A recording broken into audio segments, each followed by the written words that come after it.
Halo, apa kabar pemirsa? Berjumpa lagi dalam Warta Parlemen, informasi aktual seputar parlemen. Bersama saya, Uki Abdul.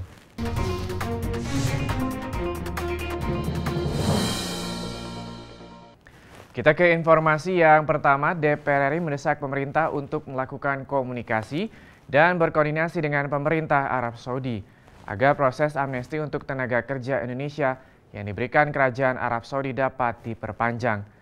Pemerintah juga perlu meningkatkan perlindungan dan pengawasan bagi para TKI di luar negeri. Kita simak informasi selengkapnya. Wakil Ketua DPR RI Fahri Hamzah beserta anggota DPR RI mengunjungi tempat penampungan TKI bermasalah di Jeddah, Arab Saudi dan di Abu Dhabi, Uni Emirat Arab. Kedatangan Fahri dan rombongan adalah untuk menyerap masukan dan informasi terkait rancangan Undang-Undang PPILN agar revisi yang dilakukan dapat memperbaiki sistem perlindungan TKI di negara lain.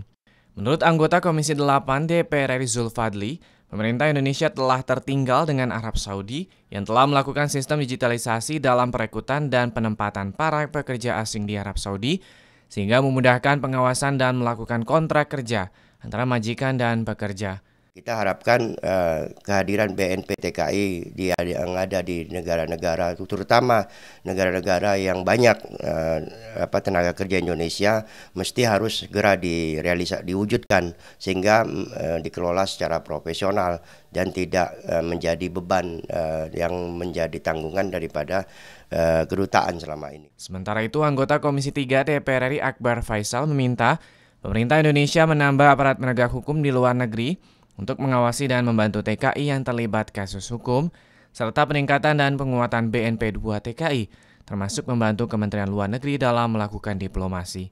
Di setiap negara, terutama konsentrasi pengiriman TKI kita, itu ada BNP 2 TKI di setiap negara. Supaya peran-peran diplomasi yang harusnya dilakukan oleh kedutaan kita itu tidak berubah menjadi diplomasi shelter. Tiap negara yang menerima banyak tenaga kerja ini kok mengurusin TKI saja. Dari Arab Saudi, Rohim Nugraha, TVR Parlemen, melaporkan. Kita ke informasi selanjutnya, Wakil Ketua DPR RI Fadli Zon mendorong peningkatan hubungan kerjasama antara Indonesia dengan Ukraina. Saat ini hubungan kedua negara sudah terjalin dengan baik, khususnya di bidang pertahanan. Indonesia dan Ukraina sudah menjalin kerjasama yang tertuang dalam Agreement on Defense Cooperation yang ditandatangani pada tahun 2016 lalu. Kita simak informasi selengkapnya. Wakil Ketua DPR RI Fadli Zon mendorong peningkatan kerjasama antara Indonesia dengan Ukraina. Hubungan kedua negara sudah terjalin baik khususnya di bidang pertahanan yang tertuang dalam Agreement on Defense Cooperation yang ditandatangani pada tahun 2016.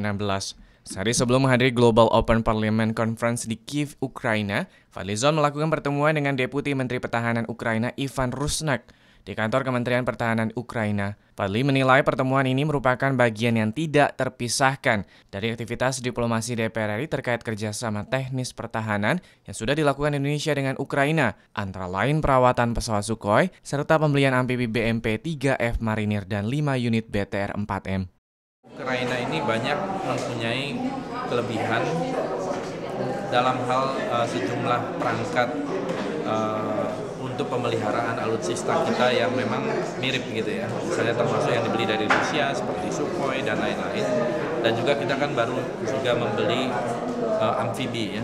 Kendaraan amfibi yang digunakan oleh Kementerian Pertahanan kita dan juga ada rencana untuk mengeksplorasi pesawat kargo seperti Antonov. Wakil Ketua DPR RI Fadli Zon berharap semakin banyak negara lain yang memiliki kualitas yang sangat baik dan harga kompetitif menjalin kerjasama dengan Indonesia di bidang pertahanan. Menurutnya, dengan semakin banyaknya pilihan dan kerjasama dengan negara-negara selain Ukraina, Indonesia bisa memiliki alutsista yang lengkap dan kuat.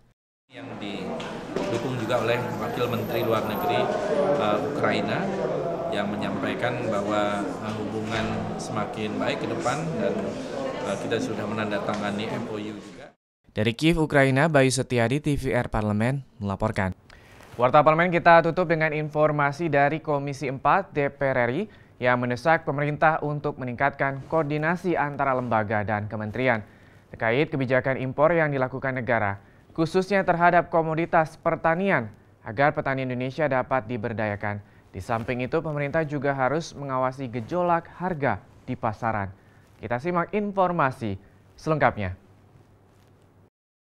Ditemui di Gedung Nusantara II DPR RI Jakarta baru-baru ini, Ketua Komisi 4 DPR RI Edi Prabowo mengatakan, lemahnya kebijakan impor terletak pada kurangnya koordinasi antara kementerian yang ada, karena setiap kementerian dapat melakukan kebijakan impor tanpa berkomunikasi dengan kementerian lain.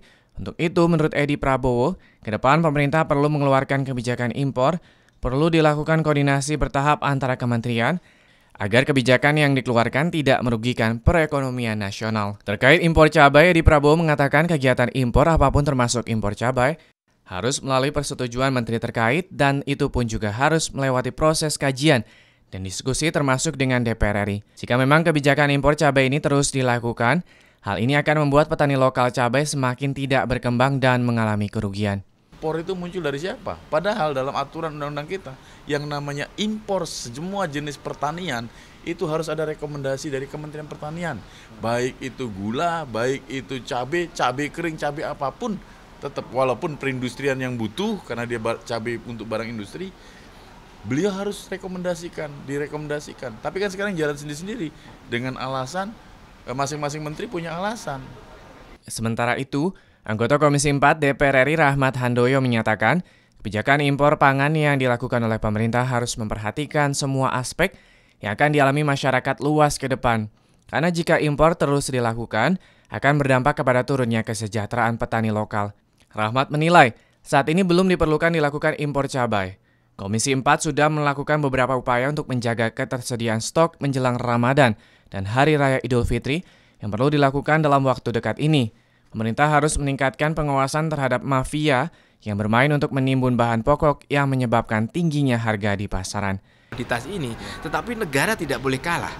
Ketika stok ada, ketika barang ada di pasar, pemerintah tidak boleh sama sekali membuka dengan alasan apapun keran impor terutama terkait pangan yang menyangkut harkat martabat petani-petani kita.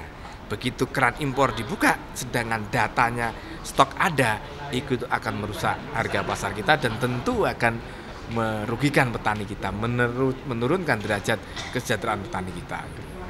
Hilman Hidayat dan AD TVR Parlemen melaporkan. Pemirsa, demikianlah Warta Parlemen edisi kali ini. Sampai jumpa pada Warta Parlemen berikutnya. Terima kasih atas perhatian Anda. Wassalam.